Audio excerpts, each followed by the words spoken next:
बिस्मिल्लाहिर्रहमानिर्रहीम। अस्सलाम वालेकुम। न्यूज़ स्ट्रीम एडी में खुश आमदीद।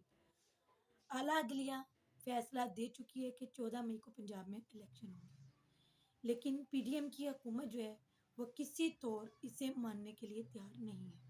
उन्होंने बाकायदा तौर पे बगावत कर दी है। उन्होंने काबीना के इजलास बुलाए, उसके बाद उन्होंने इस फैसले को आला अदलिया के इस फैसले को मुस्तरद कर दिया। उन्होंने इसे एक अक़लियती फैसला करार दिया। अभी भी वो किसी तौर इलेक्शन करवाने के लिए तैयार नहीं है। इलेक्शन कमीशन दूसरी तरफ उसने तो एक कुर्बानी का बकरा बनने से इनकार कर दिया है। इलेक्शन कमीशन ने इलेक्शन की तैयारियां शुरू कर दी हैं और उसने कहा है कि मैं वक्त पे इलेक्शन करवाऊंगा। इसी तरह निगरान गवर्नमेंट उसने भी ये बोझ उठाने से इनकार कर दिया है। अब हुकूमत, नून लीग और ये जो दूसरी इत्तेहादी जमातें हैं, इन्हें जो करना है अपने सर पे करना है। इनमें से बहुत से लोग तो इस वक़्त नून लीग का साथ छोड़ने के लिए बिल्कुल तैयार हैं, क्योंकि वो डिसक्वालिफ़िकेशन नहीं चाहते कि तौहीन अदालत उन पे लगे और वो डिसक्वालीफाई होके मैदान से आउट हो जाए। लेकिन इस वक़्त भी हुकूमत जो है, वो हर कोशिश कर रही है कि किसी तरह से इंतखाबात को इल्तवा का शिकार किया जाए। उसके लिए उन्होंने अब जो रास्ता निकाला है, वो पार्लियामेंट का है कि पार्लियामेंट के ज़रिए जो अदलिया है, उसके फ़ैसले को अ, अमल दरामद जो है, उस पे रोका ज उस अमल दरामद को रोका जा सके। इसके लिए उन सब ने पार्लियामेंट का इजलास बुलाया और फिर उसमें उन्होंने करारदाद पेश की और उस करारदाद को, उस गैर आइनी करारदाद को उन्होंने पास करवाया। और अब जाहिर है कि अब जब इलेक्शंस आएंगे तो ये कहेंगे कि जी पार्लियामेंट ने ऑर्डर नहीं दिया हुआ ये इससे ज़्यादा फंड्स इशू करने का, तो हम पार्लियामेंट के हुक्म के ख़िलाफ़ नहीं जा सकते और इसलिए हम इलेक्शन नहीं करवा सकते। ये अब इन्होंने जो गैर आइनी बिल पास किया है, ये लग नहीं रहा कि इलेक्शंस को रोक सकेगा। तो ऐसे में अब ये मज़ीद भी अब सिक्योरिटी मेजर्स कर रहे हैं कि जिससे किसी तौर ये इंतखाबात से बच सकें। उसके लिए उन्होंने एक जो कदम उठाया है वो ये है कि हुकूमत ने आज कौमी सलामती कमेटी का इजलास बुलाया है।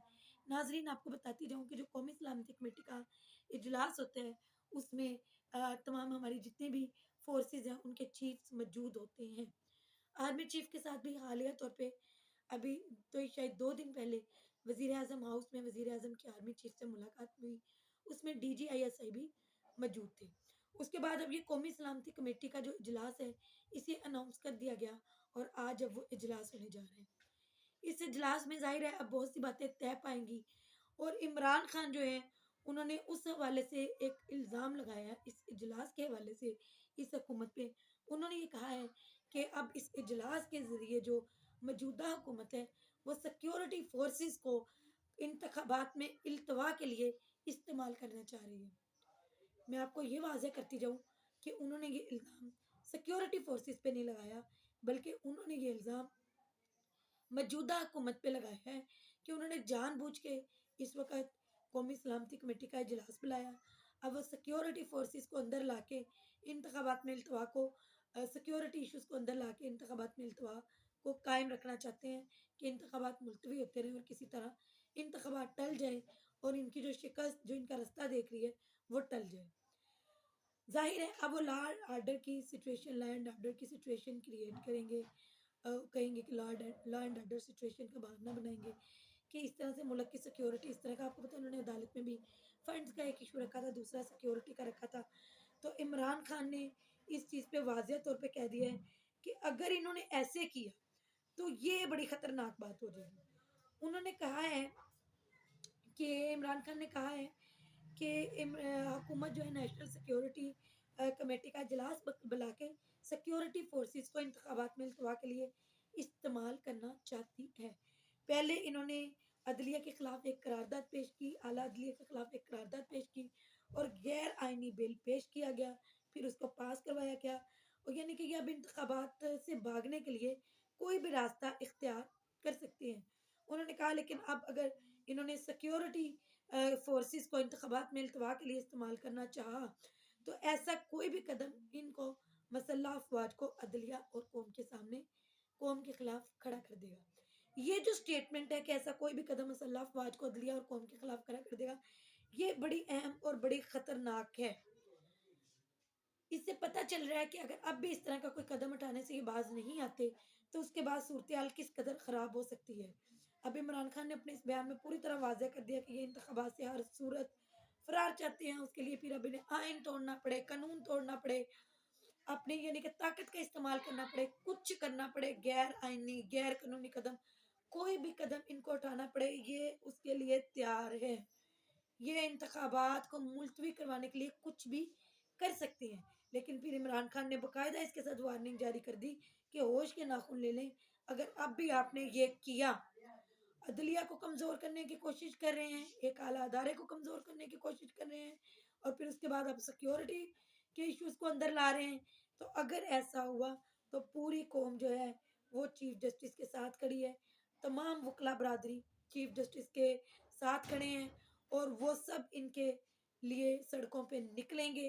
اور اگر اس طرح مسلح افواج کے ساتھ سیکیورٹی ایشوز جو ہیں ان کی بھی بات اب سامنے آ رہی ہے، تو عمران خان نے باقاعدہ طور پہ کہا کہ اگر ایسا کوئی بھی قدم اٹھائے تو مسلح افواج کو عدلیہ اور قوم کے خلاف کھڑا کر دے گا ایسا کوئی بھی قدم۔ یہ جو اسٹیٹمنٹ ہے یہ بڑی خطرناک ہے، اس سے یہ پتہ چل رہا ہے کہ جو ملکی حالات ہیں وہ بڑے خطرناک سچویشن کی طرف اب جا رہے ہیں۔ تو ایسے میں اگر تو اب پی ڈی ایم مذاکرات کی طرف آ جاتی ہے پھر تو بہتری ہو سکتی ہے۔ اب اس میں فواد چودھری جو ہیں انہوں نے یہ کہا بھی کہ ہم مذاکرات کے لیے تیار ہیں، جو موجودہ حکومت ہے وہ ہمارے ساتھ مل کے بیٹھے، ہم ان کے ساتھ مذاکرات کرتے ہیں، مل بیٹھ کے ایک تاریخ طے کر لیتے ہیں انتخابات کی، اور بعد میں صلح صفائی سے اس تاریخ کو انتخابات کروا لیتے ہیں۔ اور اس کی طرف سے حکومت کا بھی مثبت رد عمل آیا۔ وفاقی وزیر خرم دستگیر نے کہا کہ اگر واقعی یہ مذاکرات کے لیے سنجیدہ ہیں تو ہم بھی سینٹ کی طرف سے ایک وفد بھیج دیتے ہیں۔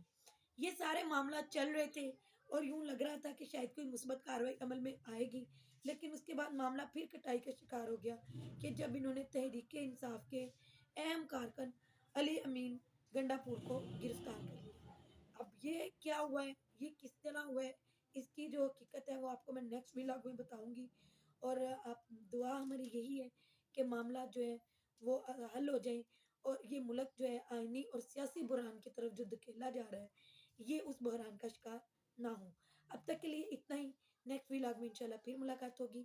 اللہ تعالیٰ آپ کو ایمان والی صحت والی زندگی عطا فرمائے۔ اللہ حافظ۔